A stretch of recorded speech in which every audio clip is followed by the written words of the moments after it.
ఎందుకు ఆ ప్రస్తావన చేసింది? అసలు ఇందులో 3 చాలా నిజంగా మీరు అన్నట్టుగా యుద్ధం వల్ల ఏమైందంటే చాలా వార్తలు అట్లా పక్కకి వెళ్ళిపోతున్నాయి.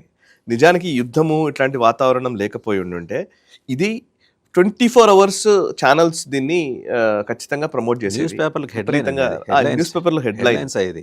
ఎగ్జాక్ట్లీ మొత్తంగా దీని మీద నడిచేది, నేషనల్ మీడియా దగ్గర నుంచి లోకల్ మీడియా వరకు.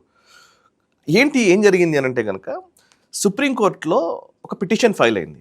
ఏమని అని అంటే కనుక ముస్లిం పర్సనల్ లా బోర్డుకి సంబంధించినటువంటి చట్టం ఉంది కదా, ముస్లిం పర్సనల్ లా షరియా అప్లికేషన్ యాక్ట్ 1937 ఉంది.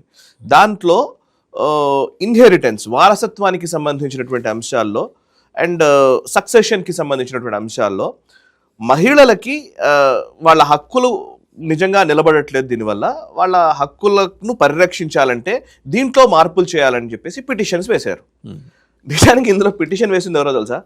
The so called left liberal icon అనేటువంటి ప్రశాంత్ భూషణ్ కూడా ఇది వాదించినటువంటి వ్యక్తి.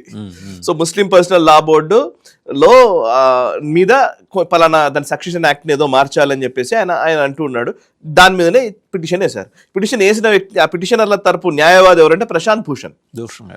ఓకే, సో జడ్జిలు ఎవరు, దీనికి ఉన్నటువంటి న్యాయమూర్తులు ఎవరంటే త్రీ జడ్జ్ బెంచ్ ఉంది.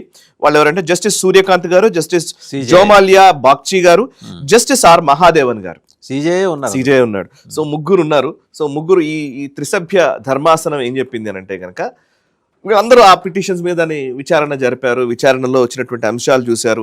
ఇవన్నీ చూసి వాళ్ళు ఏమన్నారంటే India may need a uniform civil code, భారతదేశానికి యూనిఫామ్ సివిల్ కోడ్ కావాలి.